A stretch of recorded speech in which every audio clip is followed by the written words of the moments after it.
sama dengan tafsir Ibnu Katsir segini. Nah, jadi mungkin panjang atau ada yang lebih pendek, Kasyifatus Sajad. Sama itu juga syarah penjelasan.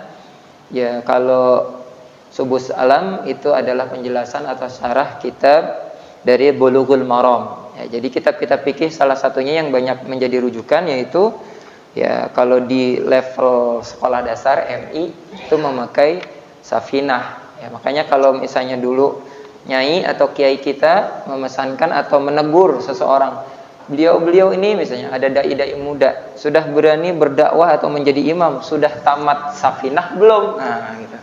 Udah tamat Safinah apa belum? Karena ini memang dasar. Bisa dibilang levelnya level MI. Nah, kemudian ketika kalau kita belum pernah khatam, ya, belum memahami terutama hal-hal yang pokok seperti sholat, ya. Nanti ada bab toharoh, sholat, bab pokok, ya, haji dan seperti itu. Nah, Bismillahirrahmanirrahim. Kita mulai dari, karena waktunya singkat, kita langsung mulai dari rukun atau fardu sholat. Fardu sholat ada 13. Ya, pertama adalah niat, kedua adalah berdiri, ketiga membaca, tambahkan ya, membaca takbiratul ihram. Apalagi kalau kita misalnya mentalaki anak-anak kita. Jadi membaca. Kenapa? Karena banyak yang salah paham. Ya, kalau takbiratul ihram itu yang dimaksud adalah mengangkat tangan. Ya, itu ritualnya adalah mengucapkan. Makanya ya, kalau kita ngaji di guru-guru kita terdahulu itu ada pembagian yang namanya fardu atau rukun sholat. Ada rukun qalbiyah yang dilakukan hati, ada rukun qauliyah yang dilakukan lisan, ucapan, ada rukun fi'liyah yang dilakukan atau merupakan gerakan-gerakan. Nah, ini 13 itu dibagi-bagi lagi. Untuk apa? Untuk ya tadi, jangan sampai sekarang ternyata terjadi banyak orang yang ngangkat tangan ya untuk sholat, tapi dia tidak mengucapkan dengan jelas takbiratul ihramnya, ya, takbiratul ihram. Terus kemudian membaca Al-Fatihah. Kemudian kelima ya, satu niat, kedua berdiri tegak, jelas tegak. Karena saya lagi ada kakinya agak terganggu, nanti harus ada ininya, yang prakteknya ke depan. Siapa yang praktek ke depan nanti? Ayo nanti ya. Gak apa-apa, justru belajar. Nomor 6 apa tadi? 1 niat, 2 berdiri, 3 takbiratul ihram, 4 baca Fatihah, 5 ruku. Kalau yang pakai 13 berarti ruku dengan tuma ninah digabung. Ke 6 i'tidal dengan tuma ninah. Terus sujud dengan tuma ninah.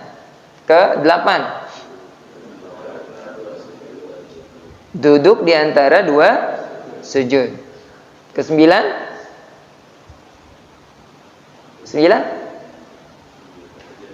kok sujud kan tadi udah. Ayo. Tasyahud awal apakah rukun? Aduh. Kalau ada video yang backsound, aduh gitu ya. Wah, parah nih. Duduk di antara 2 sujud itu tidak termasuk rukun tapi sunnah ab'ad. Makanya kalau misalnya lupa duduk di antara 2 sujud, dia harus sujud sahwi sebelum salam. Berapa kali sujud sahwi? 2 kali. Jangan terjadi ya. Di sana di Bekasi, di masjid saya, ketika saya berimam pada seseorang dan itu ternyata yang ditokohkan tapi sujud sahwi sekali. Sepengetahuan ya, sepanjang saya belajar fikih, di mazhab 4 yang terkenal ya, Syafi'i, Maliki, Hambali, terus siapa lagi? Hanafi, itu tidak ada sujud sahwi 1 kali, 2 kali. Yang berbeda hanya bacaan-bacaannya. Ada yang bacaannya menyamakan dengan subhana rabbiyal a'la dan rabbighfirli warhamni wajburni, atau ada yang subhana man la yanamu wa la yasu dan seterusnya. Itu tidak masalah. Tapi dua kalinya itu sama semua. Baik dilakukan setelah salam maupun sebelum salam. Dan ingat, nah nanti sebenarnya ada ya di sujud sahwi. Dan ingat, setelah sujud sahwi kalau sudah berdiri atau setelah saya salam harus salam lagi. Ya, jadi salam, assalamualaikum warahmatullahi, atau assalamualaikum, cukup, boleh seperti itu. Baik, itu sujud sahwi. Terus kemudian, jadi apa yang kesembilan itu?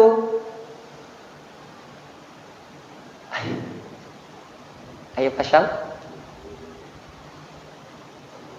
Apa Pak? Oh, nggak lulus ini. Apa? Bojak? Yang kesembilan? Tasahud akhir, kurang lengkap. Duduk tasahud akhir. Jadi duduknya itu rukun. Kalau duduk di antara duduk tasahud awal dan doanya itu sunnah. Jadi duduknya itu, nah makanya duduknya juga jangan sembarangan. Ya, duduknya jangan sembarangan. Ya, ada posisinya. Nanti ada di Bulughul Maram dijelaskan. Nah, terus ke 10.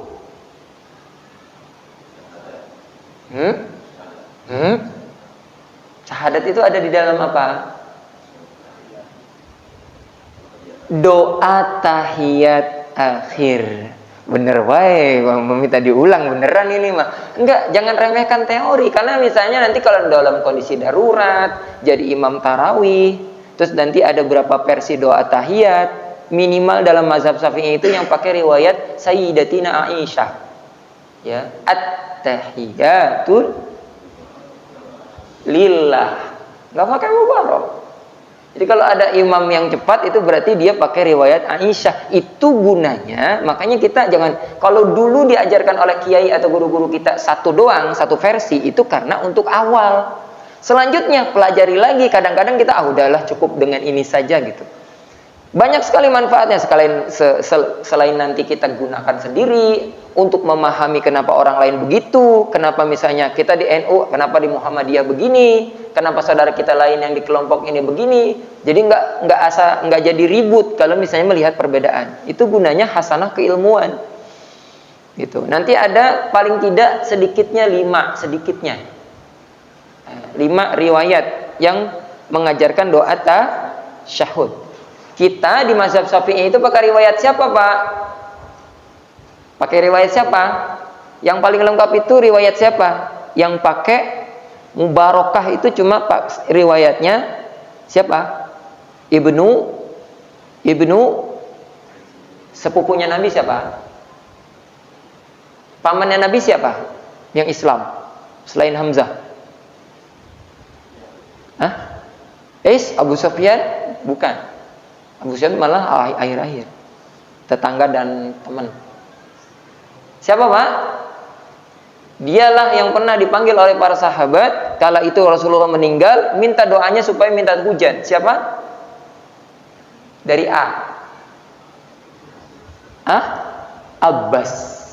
Anaknya namanya Abdullah bin Abbas, dikenal dengan Ibnu Abbas. Jadi ada 3 Ibnu yang meriwayatkan doa tahiyat itu.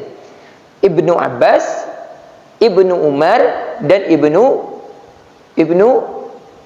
Mas'ud. Nah, yang kita pakai itu coba sini. Siapa ya? Iya, Pak, sini, Pak. Sini. Coba sini biar kena kamera. Coba tolongkan baca doa tahiyat. Yang keras. Nggak lulus. Ayo lomba, ya. Pak, maaf. Akang apa Bapak? Ya, Kang, boleh. Berdua boleh, sini berdua. Dites. Besok jangan nggak datang lagi ya. Kalau Ustaz jadi disuruh maju. Ayo, baca. Bismillah. Siap. At-tahiyatu mubarakatus sholawatu. Ulang. At-tahiyatu. Kang. At-tahiyatu mubarakatuh. Ini yang paling mendekati. Mohon maaf ya. Lihat. Kesalahan fatal pertama itu adalah ketika baca tahiyat, ketika ada yang baca gini, at-tahiyatul mubarakatus, nah gitu ya. Taknya dipanjangkan. Kalau taknya panjang itu akhirnya tukang kebun artinya. Padahal tahiyat itu adalah salam penghormatan. Bacanya harus seperti ini. Makanya nanti ada khusus di dalam Safinah itu ada bab tasdid. Tasdid Al-Fatihah, tasdid di doa tahiyat. Karena bacanya harus gini.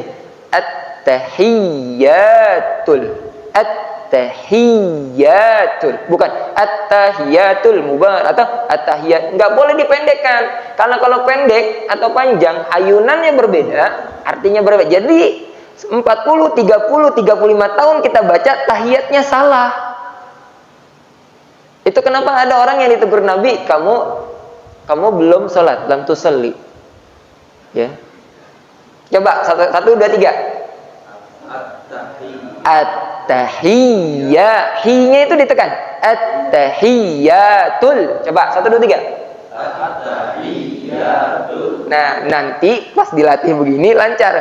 Pas sholat, karena biasanya udah at-tahiyyatul mubarakatul salah, itu balik lagi ke settingan awal. Coba bareng-bareng bertiga baca dari rukun ke-10 tadi baca tahiyat. Sampai manakah wajibnya? Sampai mana?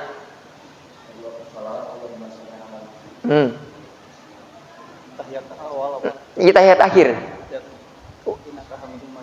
Salah. Wajibnya. Innaka Hamidum Majid itu termasuk sunnahnya. Salawat. Oke, salawat hampir benar, tapi ini perselisihan. Karena ada kalau 13 salawat itu dipisah.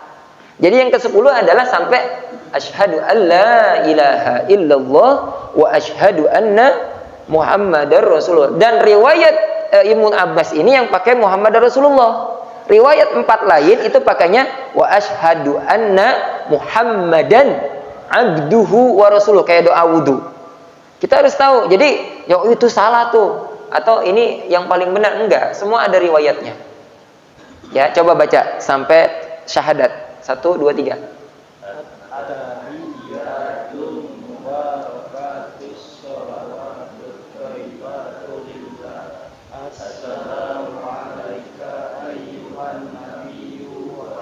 Assalamu alayka ayyuhan, itu harus ditasdid. Ya, 1, 2, 3.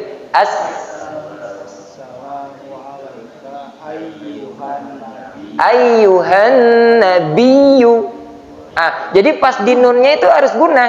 Ayyuhan nabiyyu. 1, 2, 3. Ayyuhan nabiyyu wa rahmatullahi wa barakatuh. Assalamu alayna wa ala ibadillahi sholihin. Agak sengau ya. Wa ala i, jangan wa ala i. Kalau ala i dia pakai hamzah berarti. Nanti salah lagi artinya. Wa ala iba, ya dari kata. 1, 2, 3. Wa ala di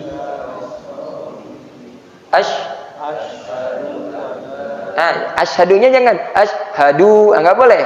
Asyhadu alla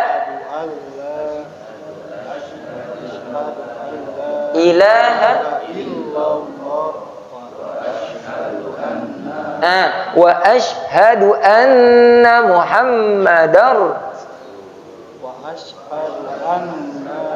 nanya jangan wa asyhadu anna, enggak boleh diayun, enggak boleh dipanjangin. Wa asyhadu anna Muhammadar Rasulullah. 1, 2, 3. Wa asyhadu anna Muhammadar Rasulullah. Itu wajibnya. Ya, wajibnya. Silakan duduk. Terima kasih. Oke, Fan.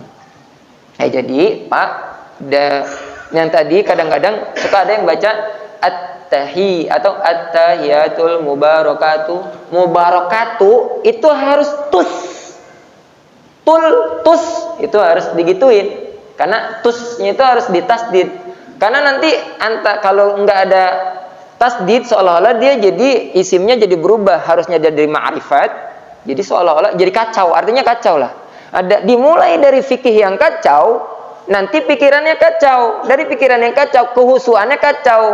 Maka kualitas sholat kita ditentukan dari pikir. Jadi zaman ini orang sekarang belajar, ayo belajar tauhid, ayo belajar misalnya ma'rifat, belajar tazkiyatun nafs, pensucian diri, mensucikan dari penyakit ini, terus penyakit hati, dari kesyirikan, itu penting. Tapi kalau misalnya fikihnya dilewatkan, alat atau wasilah untuk berubudiyah dengan benar, mengimplementasikan dan menginterpretasikan menyalurkan, mempraktekkan cara kita bertauhid kepada Allah harus dengan fikih yang bagus. Ya, walaupun para ulama jadi memisah-misah. Supaya apa? Supaya mudah. Memang dulu nggak ada pemisahan antara fikih, akidah, nggak ada. Ya, coba baca doa tahiyat, Pak sahabat. Pak Eko, masuk Pak Eko. Ayo Pak Eko. Nah kan? Ya, ini jangan dianggap remeh. Coba ulang. Tuh. Taknya pendek kan? At-tahi langsung at-tahiyatul. Nah, kan? At-tahi, hi-nya ditasdid. Mubarakatus. Belum ini perbaikan ini nih, perbaikan makhraj. Shalawatut.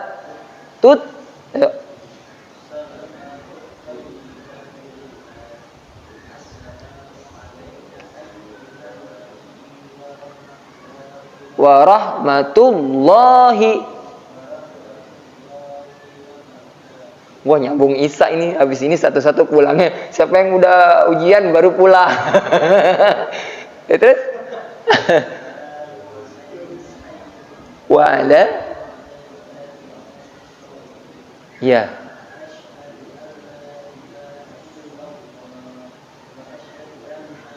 wa asyhadu anna Muhammad. Jangan itu harus ditasdid. Wa asyhadu anna Muhammadar. Ya, itu wajibnya. Yang ke-11 adalah sholawat. Allah minimal apa? Allahumma sholli ala sayyidina, kalau yang pakai sayyidina. Kalau mau ikut teksnya asli, Allahumma sholli ala Muhammad juga tidak apa, sah. Dua-duanya sah. Ya. Terus Allahumma sholli ala Muhammad atau Allahumma sholli ala sayyidina Muhammad wa ala ali Muhammad. Sampai Muhammad enggak pakai ali, sah. Tapi tadi kalau fikih itu ukuran minimal. Kalau kita mau ngomongnya pahala, ya nanti beda lagi gitu. Karena fikih itu supaya kita mengerti batasan minimal, mengerti batasan-batasan minimal supaya ibadah kita itu sah atau diterima secara fikih. Paham ya? Terus yang ke-12 adalah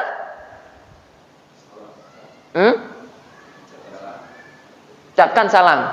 Nah, ini yang sering keliru. Salam itu assalamualaikum, salam enggak boleh, harus lengkap, a-nya terdengar.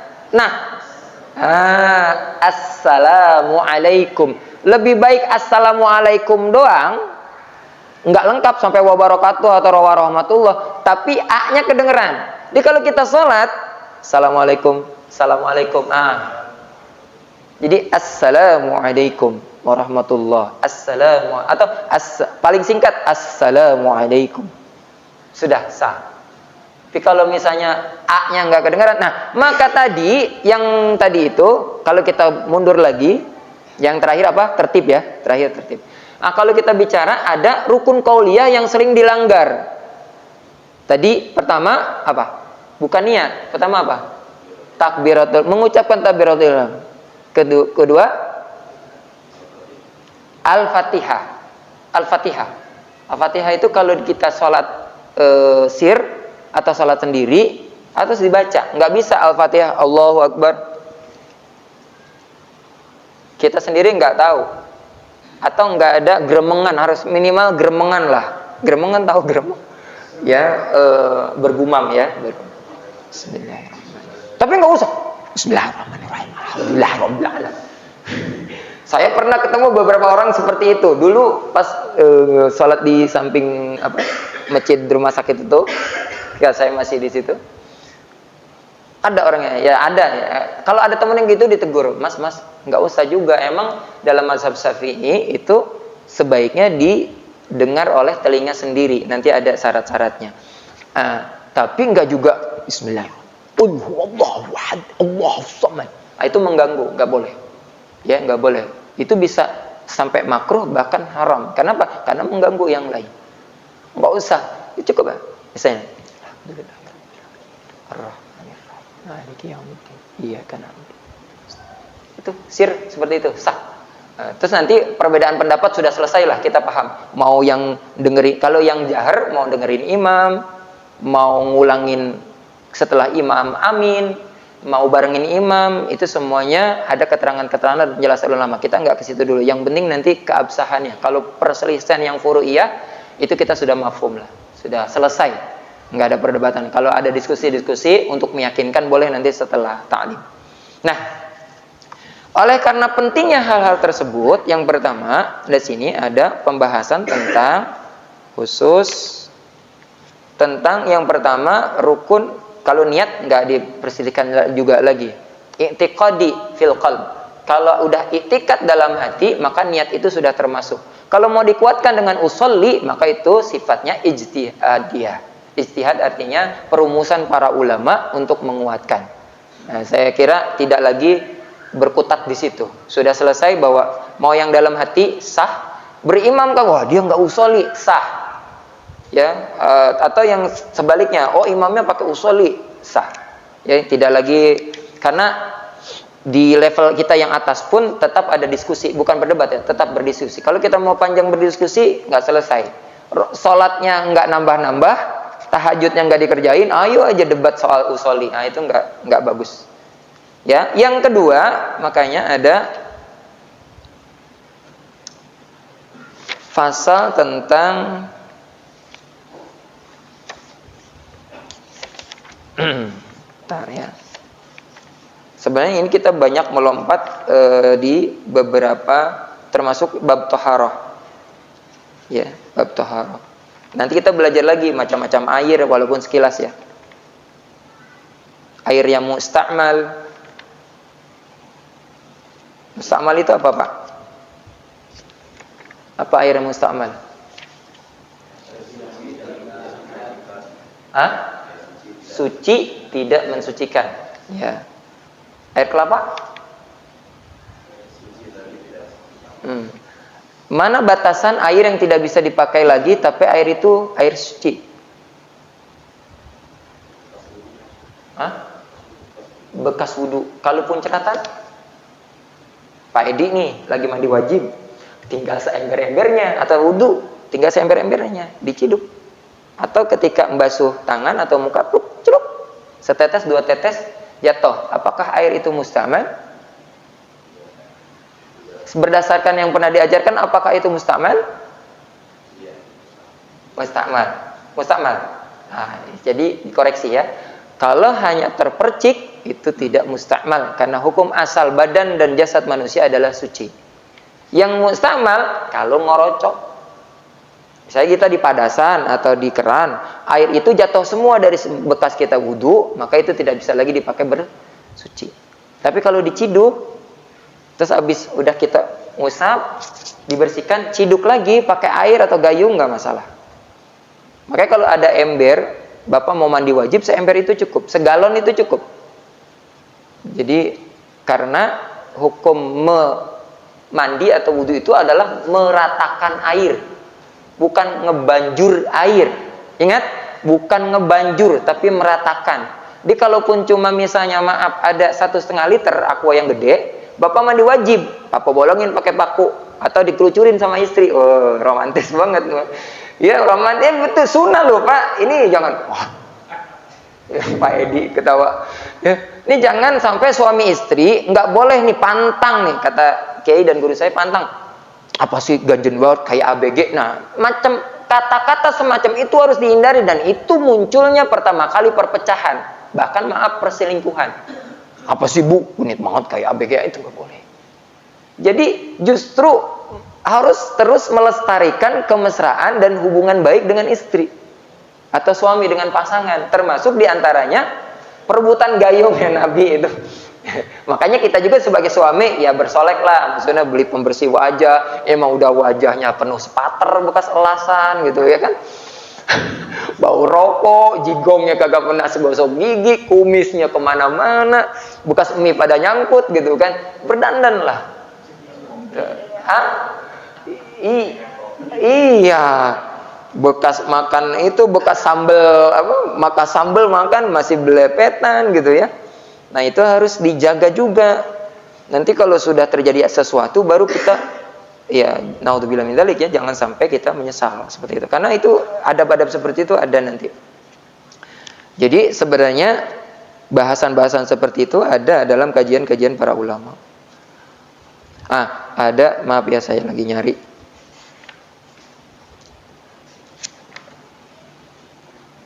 Nah, ini nih. Ketemu.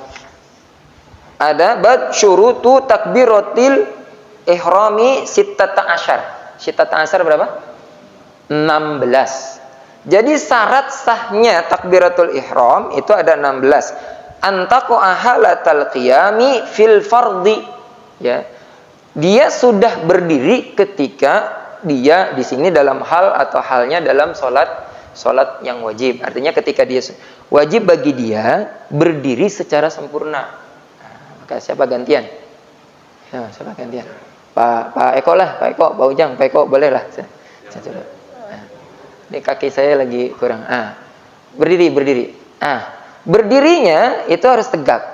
Ya. Coba enggak tegak berdiri gimana misalnya? Misalnya menekuk lutut. Itu enggak boleh. Sebelah. Kayaknya enggak ada deh yang kayak gitu ya. Ya, sebelah. Kalau anak-anak muda, bocah-bocah, pakai celana panjang enggak? Pak angkat sarungnya. Nah, coba sedekap, Allahu Akbar. Nah, gayanya gimana? Ya, gimana kakinya?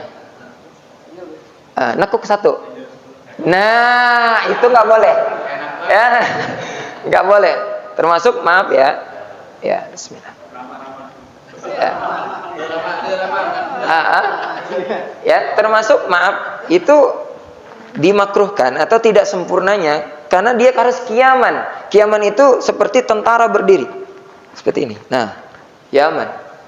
Ya, nggak boleh berdiri atau tidak sempurna. Dia kalau berdirinya begini.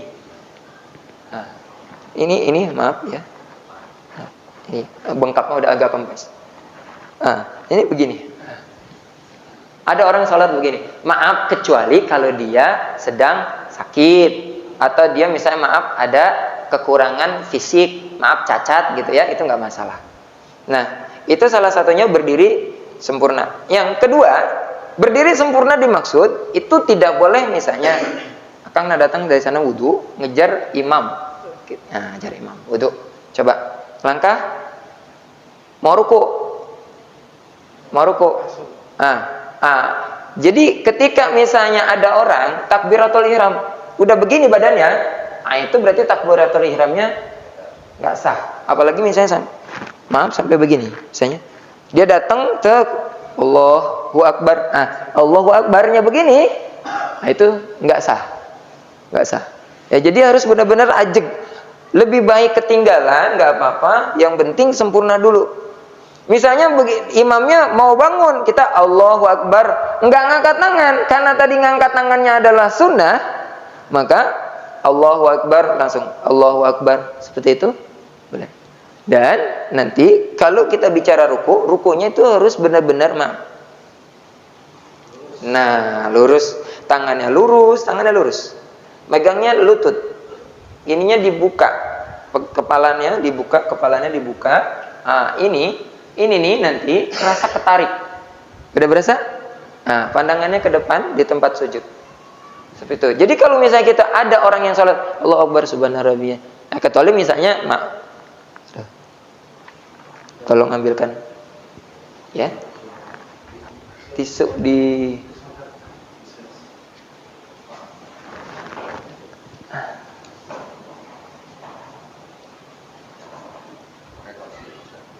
Hah? Nggak apa? Duduk lagi. Misalnya kadang-kadang nggak betah menjadi berdiri. Ada di tas. Nah, ini najis bukan? Hah? Najis bukan? Ikhtilaf, para ulama ikhtilaf. Yang para ulama yang sepakati yang mutlak haram itu darah haid.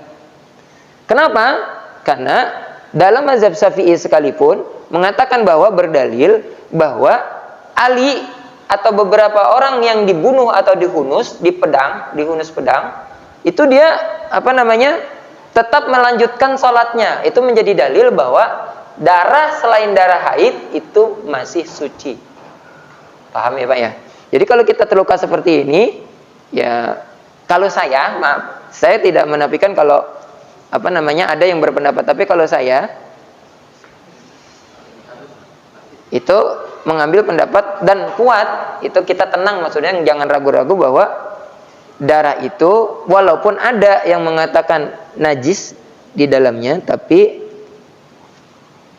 darah luka dengan dalil tadi para sahabat atau Nabi sendiri itu tetap melanjutkan sholat ketika dipanah atau ditombak ketika luka perang. Apa? Oh iya, makasih ya. Ya maaf, kita lanjutkan. Hah? Enggak usah lah, ntar aja. Ya, kita lanjut ya. Ya, yang praktek sini duduk sama saya, biar saya nggak usah berdiri lagi. Kalau butuh saya tinggal manggil. Kedua, ya jadi yang pertama apa? Berdirinya sempurna. Jadi berdirinya nggak boleh bengkok, lututnya itu makanya masih. Maaf ya, ada orang yang datang takbiratul ihram Allahu Akbar masih jalan. Jadi kalau langkahnya belum berhenti, belum ajeg, cek orang Sunda mah, belum ajeg pisan. Nah, jadi itu nggak boleh dan itu termasuk membatalkan sholat. Buru-buru ya tadi memang kasusnya kebanyakan karena tidak tahu atau karena ngejar pengen kebagian bermakmum kepada imam. Nah itu kebanyakan, itu nggak boleh. Bahkan nanti ada babnya melipat baju yang masih wudu itu wajunya selesaikan dulu. Kalau nggak dikancing masih boleh, tapi kalau misalnya masih begini, itu makruh, minimal hukumnya makruh. Atau misalnya sampai kayak anak breakdance ya. Dangdek sebelah yang satu masih ngelipet, yang satu masih panjang karena saking pengennya Pak Edi ngejar dapat rokaat. Enggak seperti itu.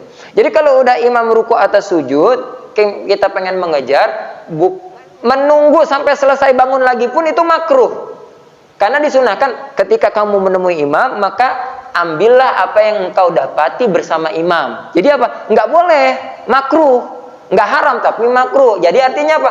Lebih utama langsung ngikut. Ya, kecuali kalau imamnya dari sujud kedua udah mau bangun, tanggung nih kagok, itu nggak masalah. Tapi kalau imamnya baru dari itidal ke sujud, kita nyusul. Karena kenapa? Para ulama bilang hikmahnya dari larangan tersebut, hikmahnya adalah mungkin ada doa-doa dalam sujud, ada pengampunan yang harus kita ikuti dan itu nggak boleh dilewatkan. Dan jelas, walaupun nggak kebagian rokaat, tapi pahalanya berbeda orang yang nungguin sampai selesai imamnya berdiri. Ya pas nungguin berdiri, imamnya nggak berdiri, taunya tahiyat akhir. Ya kan gitu, rugi. Jadi harus bersegera. Tidak tergesa-gesa, tapi tidak boleh menunda-nunda. Yang kedua, wa antakuna bil arabiyah. Dan diucapkan takbiratul ihram nggak boleh. Nah, ini clear lah ya, nggak boleh Allah nu ageng, Allah gede banget, Allah the greatest, apalah dengan bahasa. Jadi mutlak harus bahasa Arab. Jadi nggak boleh. Ya karena kan kemarin ada namanya Islam Nusantara, bahasa Jawi boleh, katanya bahasa Sunda boleh. Loto, dalilnya apa? Loto Allah kan mengerti semua bahasa. Lah iya Bambang, memang Allah mengerti semua bahasa binatang aja Allah ngerti, tapi sudah dirumuskan, sudah disyariatkan bahwa takbiratul ihram dan semua ucapan-ucapan dalam sholat harus bahasa Arab. Jadi kalau nanti ketemu lagi orang-orang yang model-model gini kan suka angin-anginan, ada lagi pakai bahasa Indonesia lah, Sunda lah. Jadi satu taraweh macam-macam gitu ya. Itu nggak boleh, itu haram dan batal, tidak sah sholat. Kemudian antakuna bilafzil jalalah. wa bilafdzil akbar. Jadi, nah ucapannya harus Allahu Akbar, nggak boleh Allah. Barnya nggak kedengeran, itu nggak boleh. Atau sebaliknya, Allah Akbar. Tiba-tiba Akbar, itu nggak boleh. Dia harus jelas dua-duanya. Ini baru takbiratul ihram. Kelima, wa tartibu bainal lafzain. Dan di antara kedua lafaz itu nggak boleh dibalik-balik. Akbarullah, Akbarullah, nggak boleh. Itu jelas lah, nggak perlu penjelasan ya. Kalau ada yang langsung ketinggalan atau ada yang nggak mudeng, langsung ditanyain aja. Jadi yang kelima adalah harus tartib. Wa an la yamudda hamzatal jalalah. Tidak madda yamuddu itu artinya tidak boleh menambahkan padanya hamzah pada lafaz jalalah. Misalnya Pak Edi, Allah, a-nya itu nambah. Jadi kalau dalam kaidah mat badal di tajwid mah begini-begininya, ada mat badal atau nanti ada mat lazim. Jadi mat lazim Allah. Jadi tadinya kalimatnya itu pernyataan Allah Maha Besar. Kalau diayun sedikit, nah yang ajan juga hati-hati tuh. Jadi nggak boleh Allahu Akbar. A-nya nggak boleh diayun. Jadi harus Allah dan nggak boleh ada waw. Bukan Allah, bukan au, tapi Allah. Ya, jadi kalau misalnya ente paseh, ya kata orang Sunda bilang, apa yang diucapkan maaf ya, kayak contoh maaf, orang Sunda kayak agim, aloh gitu ya, itu lebih sempurna dibandingkan atau tidak terlarang kalau memang itu jadi kelemahan. Jadi kelemahan, bukan disengaja. Tapi itu lebih dipandang lebih sempurna dibandingkan ngomong Allah. Ya, ntar ya kita takhirkan sebentar ya isanya. Supaya nggak terpotong. Ini baru takbiratul ihram pasar ya. Ya. Jadi nggak boleh dipanjangin. Jadi Allah, bukan Allah. Atau juga imam misalnya atau yang aja suka Akbar. Barnya suka dipanjangin, nanti gak boleh juga. Jadi berubah artinya. Udah A-nya dipanjang, Allahu Akbar. Bar. Itu gak boleh. Wakbar. Barnya walaupun gak dihentak tapi harus pendek. Akbar. Ya, lebih sempurna lagi ditafhim. Akbar. Akbar. Seperti R dalam bahasa Inggris. R. Akbar. Itu nanti kalau ditahsin ada di bab tentang tafhim ro. Ya, kapan hukum ro itu ditafhim? Itu yang berapa tadi? Yang ketujuh. Yang keenam. Yang ketujuh. Wa adamu madiba. Ya, dalam lafaz fi akbar. Ya, dalam lafaz akbar enggak boleh atau meniadakan mad ba. Ya, tadi udah dibahas ya, nggak boleh akbar, itu nggak boleh. Yang ke-8, wa alla yushaddi, ya. Yushaddidal ba, nggak boleh mentasdidkan ba. Allahu akbar. Ya, kadang-kadang orang ya tadi karena agak lebay juga ya. Karena bukan berdasarkan ilmu, enaknya dia aja pakai perasaan Allah. Akbar. Nah itu ya, tidak boleh mentasdidkan ba dan nggak boleh ngilang-ngilang lafaz Allahu Akbar, nggak boleh Allahu Akbar. Nah itu nggak boleh. Jadi semuanya harus cedak, jelas, kedengeran Allahu Akbar. Nah kalau imam disunahkan kalau intikal takbirnya panjang. Kalau takbir ihram pertama itu disunahkan tidak terlalu panjang. Kalau intikal karena untuk menutup supaya tetap dalam zikir. Kata para ulama menjelaskan seperti itu. Tapi kalau takbir pertama nggak boleh Allahu Akbar Allah. Jadi azan ya.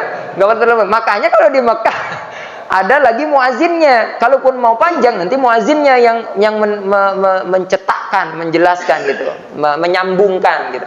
Tapi kalau imamnya cukup Allahu Akbar atau Allahu Akbar seperti itu. Enggak boleh Allah, apalagi yang mikir dulu. Aduh. Apalagi sampai imam ada Bismillah, itu nggak boleh. Justru itu masuknya was-was dari setan. Baik sendiri apalagi jadi imam nggak boleh ngulang. Bukan nggak boleh ya, tidak afdol ya, bukan satu hal yang disunahkan. Ya bisa masuk ke perkara makruh. Jadi nggak usah. Apalagi sampai muter-muter dulu. Wah, sampai Bismillahirrahmanirrahim. Qul a'udzu birabbin nas. Dari Anas lagi bacanya, makin lama aja makmumnya udah gelisah, udah pengen makan siang lagi gitu kan. Salat zuhur. Ya, itu jangan seperti itu. Itu justru was-was. Jadi kalau Ustadz, kalau kita pas begini kita ngeblank atau lagi, kapan kita segera ketika insyaallah Akbar, Allahu Akbar kabira, itu segera ingat Allah. Jadi nggak usah sampai mengulang, justru keberhasilan setan ya, setan menggoda kita justru ketika kita sampai harus mengulang takbir berkali-kali. Ya termasuk wudu. Ya, kalau biasanya lazimnya wudu kita udah basuh, nggak usah tuh. Kalau tiba-tiba, nah itu kalau dibiasain nanti jadi kebiasaan. Tadi sikunya, tangannya udah belum ya? Ya, ininya udah belum. Kalau sesekali nggak apa-apa. Kalau misalnya kita sering, kalau kita sudah bisa pastikan, maka zon yang harus diikuti itu zon yang sudah kita biasanya udah. Nah, itu cara melumpuhkan dan mematahkan was-was dan khawas dari setan. Kalau diturutin itu lama-lama bisa gangguan. Ya, bahkan bisa ketembrongan. Jadi orang yang suka was-was, aduh, tadi mobil udah dikunci belum ya? Sering tuh, tiap malam begitu, itu kunci pintu. Tiap malam, tiap hari seperti itu. Gitu. Balik sampai bolak-balik padahal udah. Itu harus dipatahkan, harus di stop. Udah yakin bismillah. Walaupun kita masih 50-50, tinggalkan bismillah. Itu caranya. Kalau enggak nanti sampai ada beberapa yang harus diruqyah itu gara-garanya itu. Khawasnya diturutin. Itu tadi kompor gimana ya? Aduh, balik lagi gitu. Wudu bolak-balik. Kalau yang muter gini emang ada gitu? Ya enggak ada sebenarnya, yaitu tadi. Beragama itu enggak boleh pakai rasa-rasa dan menurut feeling sendiri. Ya sebenarnya tidak sampai membatalkan, cuman nanti paling tidak makruh. Makruh itu apa sih Ustaz? Dari tadi makruh. Kalau sesuatu itu tidak disunahkan, maka bisa jatuh kepada minimal perkara makruh. Bahkan nanti bisa berkembang kepada haram. Kenapa bisa haram? Nanti berkembang, misalnya mengganggu yang lain, tidak membuat orang jadi khusyuk, dia sendiri jadi was-was, terus bahkan mungkin bisa masuk ke perkara tambahan. Ya itu termasuk bisa jadi ngarang tadi kalau sejauh ini saya nggak ada ya sahabat atau nabi atau ulama yang ngajarkan muter-muter begini. Karena yang didahulukan biasanya alasannya cocokologi gitu ya. Karena dia begini, keduluan tangan kiri karena dalil umumnya ada dalil umum. Itu harus mendahulukan tangan kanan, maka tangan kanan diputar. Nah, gitu jadinya. Padahal ya memang tangan kiri yang digenggam. Di sini atau di sini, dan diusahakan tidak ke sini ya, tapi digenggam di sini. Ya kalau yang begini boleh lah, ya. Tapi yang jelas usahakan makruh sampai sini, karena tidak ada. Yang ada seperti ini. Jadi sepanjangan ini aja yang kita genggam ini. Kalau begini orang kedinginan, ya. Tidak, secara prakteknya ada. Kalau secara aturan syar'inya tidak ada. Ya nanti makanya kita terus belajar. Kalau ada apa-apa yang saya sampaikan ternyata keliru, nanti diluruskan dan terus belajar. Gitu ya. Ya. Merem katanya makruh. Ya, merem itu makruh. Merem terus juga jelalatan kemana-mana. Makanya kalau dapat hadiah kaos material, jangan dipakai. Semen Gresik lah, ya, material Jaya Abadi gitu kan. Ada cat. Iya. Alumni ya, alumni ini 1970 lah. Ya, orang jadi baca nama yang suka, makanya nanti berkembang ya di musola, sediakan tuh kayak misalnya saya kan kalau di rumah ada pakai kursi. Jadi ada kursi lipat. Terus disediakan selain mukena ibu-ibu ini rompi. Daripada dia pakai rompi Gojek ya misalnya atau Grab, kita baca gitu kan Grab. Kalau ada yang sponsornya di sini kan kita bacain. Silakan memakai rompi. Itu di masjid-masjid tertentu biasanya sudah ada. Kalau bisa Atau misalnya ada yang mau nyumbang, kasih gantungan, rompi sholat. Jangan ditulisin lagi rompi sholat gede, ini sama aja. Ya, di gantungan itu dikasih keterangan rompi untuk sholat. Jadi kalau anak-anak muda apalagi yang pakai, apalagi ada yang tanduk lah, kepala kambing, satanik itu ya sebenarnya, bintang-bintang David. Wah, itu rame bener ya. Ya, gitu. Jadi kita lanjutkan. Tidak boleh mentaskan wa alla yazida wawan sakinah au mutaharrikah. Jadi tidak boleh menambahkan wawu sukun atau wawu berharokat bainal kalimatain. Gimana maksudnya? Allahu Akbar. Wakbar itu nggak boleh. Allahu Akbar. Itu berarti wawu berharokat. Kalau wawu sukun gimana? Allahu Akbar. Hu-nya jadi panjang. Jadi nggak boleh menambahkan wawu berharokat atau wawu sukun. Konsekuensinya jadinya Allah. Nah, nggak boleh azan. Allahu Akbar, Allahu Akbar, wakbar. Nah, itu nggak boleh. Harusnya Allahu Akbar. Kalau sebenarnya lebih afdol kalau yang azan nih, itu kalau azan di wasol dia harusnya begini. Allahu Akbar, Allahu Akbar. Nah, kalau dia mau di wakaf itu baru Allahu Akbar, Allahu Akbar, berhenti dulu. Jadi kalau misalnya Allahu Akbar, nah itu agak kurang tepat secara tahsin, secara kaidah baca. Kalau dilanjut, gabung dua takbir tadi harusnya Allahu Akbar, Allahu. Jadi ru'nya ke lafaz jalalah, karena di lafaz jalalah itu ada namanya hamzah wasol. Hamzah wasol kalau disambung dia tidak dibaca. Itu kesempurnaan. Gitu. Saya harapkan nanti saya ketemu lagi Pak Agus, Pak Sarma, Pak Edi yang azan. Semua bisa kebagian. Pak, orang yang azan itu didoakan, dimintain ampunan, didoakan dimurahkan rezeki, sampai bahkan ikan-ikan yang ada di kolam, binatang semut semua itu, Pak. Kalau misalnya tahu baca satu hadis itu, orang rebutan azan, walaupun azan Allahu Akbar, Allahu Akbar, Allahu Akbar, Allahu Akbar, gak apa-apa. Siapa tahu setelah Bapak azan banyak yang datang. Karena pengen tahu siapa tadi yang azan kan gitu. Itu azannya lempeng amat. Gak apa-apa kan, pahalanya jadi banyak. Tapi benar Pak, saya serius ya. Makanya sampai di zaman Nabi azan itu diundi. Nggak usah mikirin azannya indah atau enggak. Itu perkara nomor 10. Ini mah kita mau ngambil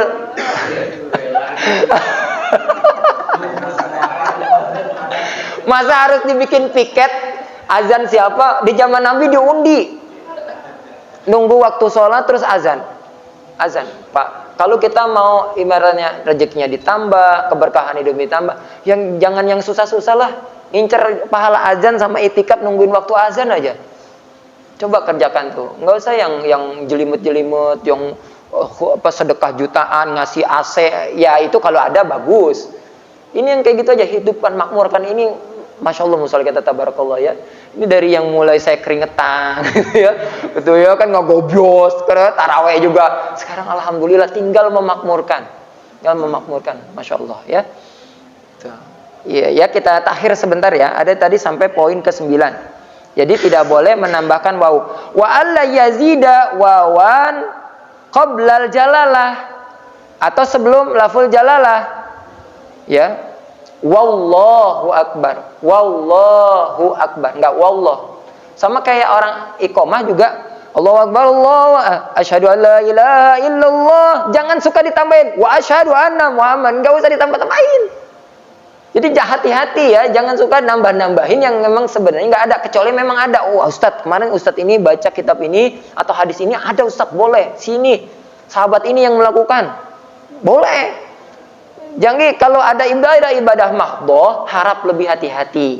Kita nggak boleh sembarangan ngecap ibadah itu, misalnya bid'ah atau, tapi juga jangan sembarangan ngarang-ngarang. Asyhadu an la ilaha illallah wa asyhadu anna. Udah, asyhadu an la ilaha illallah, asyhadu anna Muhammadar Rasulullah. Ayolah salat dan seterusnya. Ya, gitu. Jadi tidak boleh menambahkan wawu sebelum lafaz dalalah. Wa alla yakifa baina kalimatayil takbir. Jadi enggak boleh berhenti di antara kalimat takbir, ya. Waqfatan tawilatan, enggak boleh tadi Allah, apalagi sampai hilang Allahu Akbar, dipotong-potong, disaktah seperti itu enggak boleh.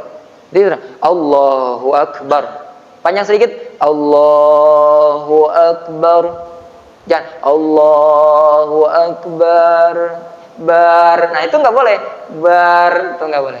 Atau di dalam poin ini, di poin 12 tadi, di poin 11 nggak boleh disakta Allahu Akbar. Lebih parah lagi Allah. Ah itu nggak boleh. Ya, jadi jelas dan tidak boleh dipotong-potong. Ya, baik itu sebentar, ya, waqfatan atau wilatan, atau bahkan apalagi lama. Ya, lama banget. Ya, sampai orang yang makmumnya nungguin aja. Oh, ya Allah. Ya. Nungguin aja itu ya. Bisa bikin kopi dulu katanya. Ya. Ya. Terus kemudian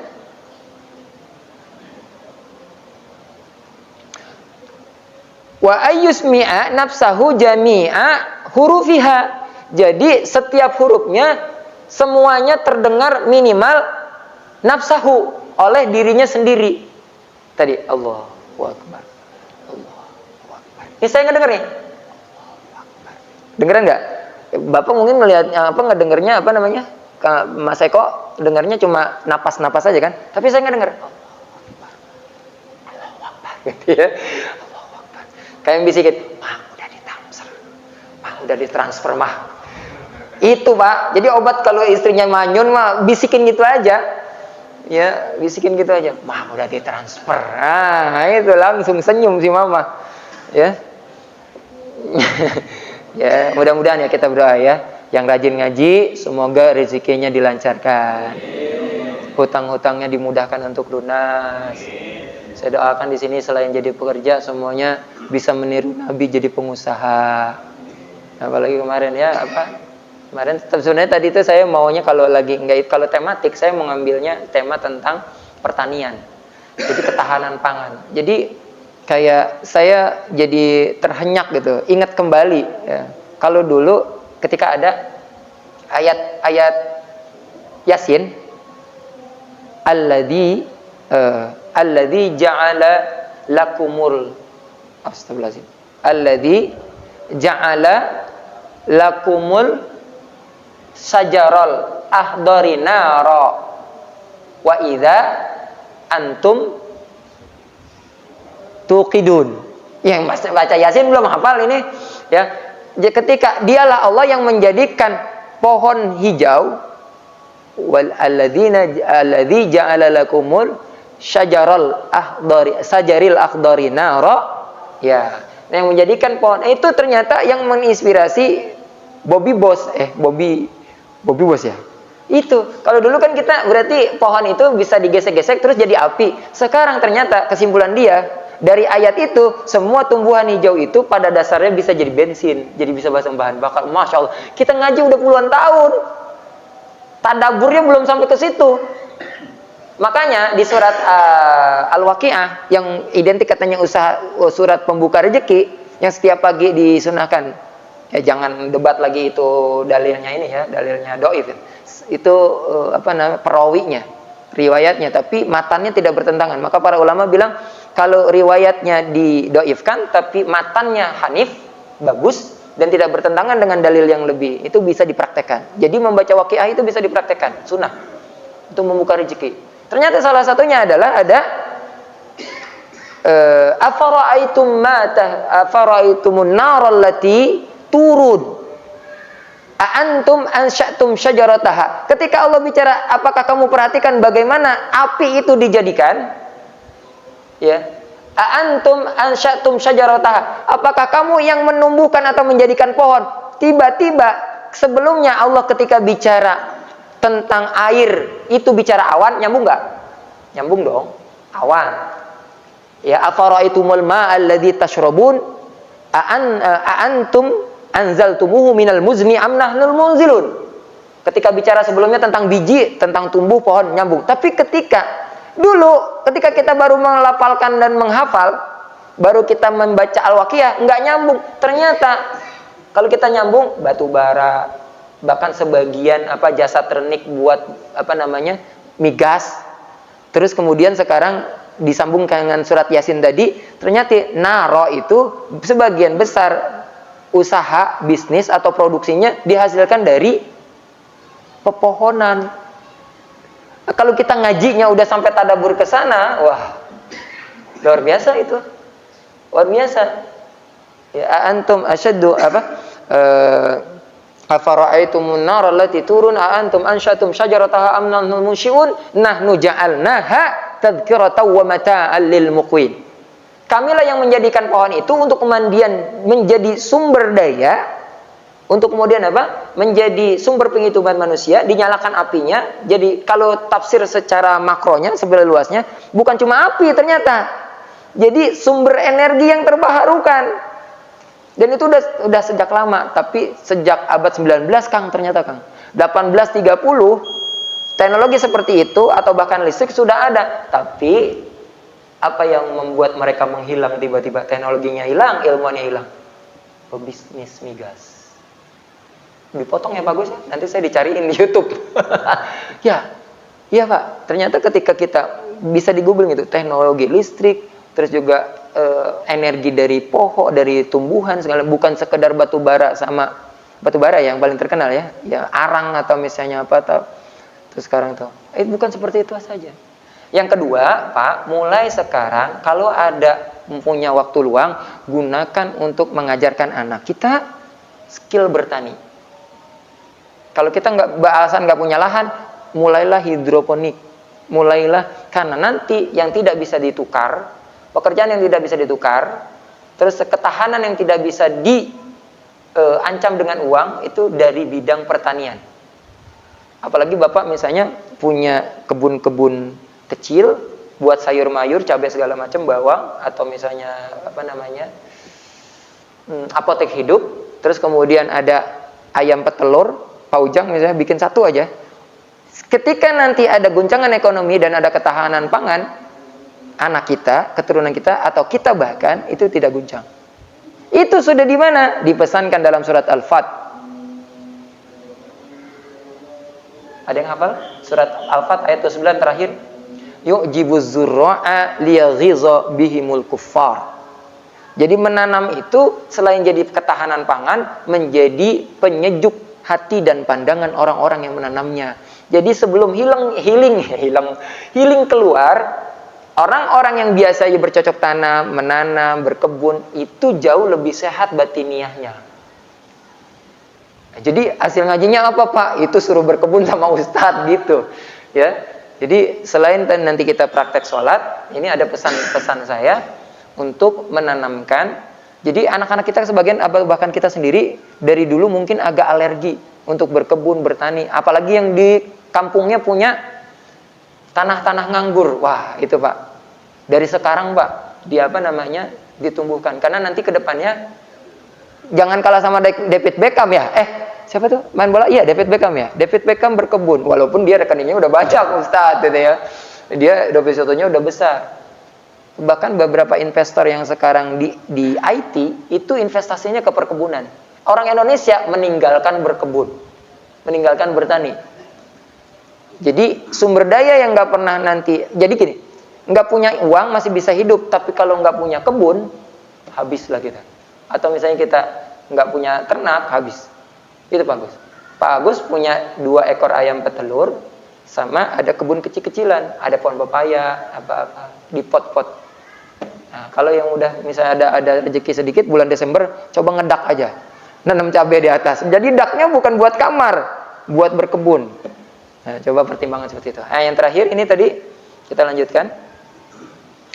Wadukhulul waqti fil muaqqat ya. Jadi masuk waktu. Jadi kalau kemarin ada yang bertanya, saya di PT di mana? USC ya. USC itu di daerah mana itu, dekat Peruri, kawasan apa itu namanya? Kim ya. Ustadz, gimana Ustadz? Udah zuhur tapi nggak boleh azan. Jadi mungkin aturan perusahaan ya. Jadi kalau misalnya udah waktu azan, kita misalnya mau sholat zuhur kayak mau sholat wajib atau mau sholat qobliyah, itu sudah boleh. Jadi sholat dimaksud ini takbiratul ihram kalau sudah Allahu Akbar atau misalnya kita nit dan kita tahu akurat jadwal di handphone kita atau di jam kita akurat, maka kita sudah boleh mulai takbiratul ihram. Misalnya kita di bandara atau kita misalnya di hutan, sudah masuk waktu. Ini penting. Kenapa? Karena masih ada orang yang suka hariwang, suka bimbang. Ini udah boleh sholat apa belum ya? Karena nungguin waktu, apalagi kayak ibu-ibu harus nungguin waktu Jumat selesai. Enggak. Jadi azan pertama di sini udah masuk kan ya? Kalau dulu azan pertama itu belum masuk. Kalau dulu prakteknya dulu seperti itu. Kalau sekarang mah udah masuk. Nah, berarti azan pertama ibu-ibu sudah bisa sholat. Dan tidak ada hanya mitos. Kalau misalnya ibu-ibu sholat zuhur hari Jumat harus nungguin orang bubar Jumat, nggak ada. Nah, itu nggak ada ya. Tidak harus dipraktekkan. Kecuali ada alasan-alasan tertentu.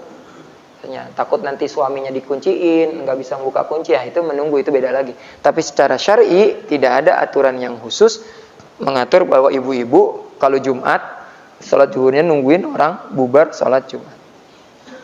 Baik.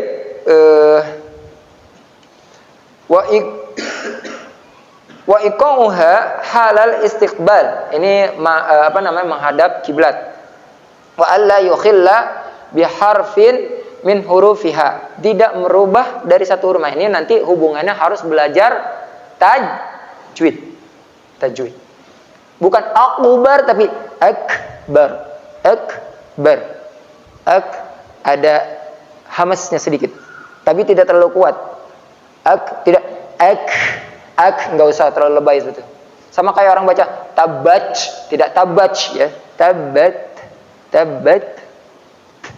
Tapi juga jangan mati. Tabat tapi tabat.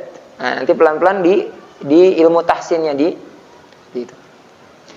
Wa takhiru takbiratil ma'mumi an takbiratil imam. Nah, ini harus mengakhirkan, jangan membarengi atau bahkan mendahului imam. Ya, ketika ruku, ketika sujud, takbiratul ihram itu harus tumaninah dan harus menunggu Allah. Kalau kata guru saya, tunggu sampai bar. Allahu Akbar, baru Allahu Akbar. Gitu. Ya, jadi kalau misalnya Allah, kalau imamnya agak lambat ya harus bersabar. Tidak boleh mendahului, tapi harus mengakhirkan. Demikian ya, termasuk yang terakhir lagi mungkin sujud. Sujud ya, kata para sahabat, di zaman kami sholat di belakang Nabi, kami tidak pernah melakukan sujud sebelum memastikan kepala Nabi kena lantai. Sabar. Ya, jadi makanya maaf singgungannya agak keras. Nanti kalau yang suka membarengi gerakan-gerakan atau ucapan imam, itu dibangkitkan di hari kiamat, kepalanya menyerupai kepala keledai. Jadi maaf secara tidak langsung dikatain bodoh. Karena keledai itu simbol binatang yang bodoh. Kenapa bodoh? Lawang dia balapan sama imam juga selesainya tetap bareng. Yang lebih menyedihkan di masjid-masjid besar itu yang suka ngebarengin itu maaf. Itu yang Pak Haji yang suka udah tua. Kenapa? Karena merasa dia udah lebih senior. Gue juga udah hatam sholatnya udah paham banget gitu. Jadi kalau mereka di belakang, saya perhatikan ini maaf kalau misalnya menyinggung atau. Tapi kejadian faktanya itu, kalau nggak aki-aki, anak-anak muda yang bapak-bapak ini ya jarang lah gitu, jarang. Tapi kalau udah kenapa ada yang sampai imamnya belum bangun udah bangun. Beda kasus kalau imamnya nggak kedengaran, dia celungak-celinguk, nah itu juga imamnya. Itu imamnya yang dosa. Imam kalau misalnya jadi imam jangan bisik-bisik. Minimal satu saf pertama itu harus ngedenger semua, walaupun nggak pakai mic. Misalnya nggak pakai mic, jangan. Allahu Akbar, Allahu Akbar. Sampai Pak Ujang yang di belakang. Atau ketinggal orang-orang udah tahiyat akhir dia masih sujud aja. Ya, bukan tidur kan Pak Ujang ya? Ya. Itu mungkin yang bisa kita bahas pada kesempatan malam ini. Nanti kalau ada pertanyaan-pertanyaan yang lain seputaran sholat atau yang lainnya, Pak silakan kembali ke habitatnya. Ya. Tutup. Alhamdulillahirabbil alamin. Nastaghfirullahalazim. Allahumma shalli ala sayidina Muhammad wa ala ali sayidina Muhammad. Allahumma ighfir lana dhunubana wa li ikhwanina alladhina sabaquna bil iman wa la taj'al fi qulubina ghillan lil ladzina amanu rabbana innaka ra'ufur rahim. Allahumma aslih ahwala ikhwanal muslimin fi Sudan wa islama muslimina fi Palestin wa fi kulli makan wa fi kulli zaman. Allahumma rabbana atina min ladunka rahmatan wa hayyi lana min amrina rasyada. Allahumma ja'alna wa auladana wa dhurriyyatina min ahlil Qur'an wa nawwir qulubana binuril Qur'an bi rahmatika ya arhamar rahimin. Walhamdulillahi rabbil alamin. Subhanakallahumma wa bihamdika asyhadu an la ilaha illa anta astaghfiruka wa atubu ilaik. Wassalamualaikum warahmatullahi wabarakatuh.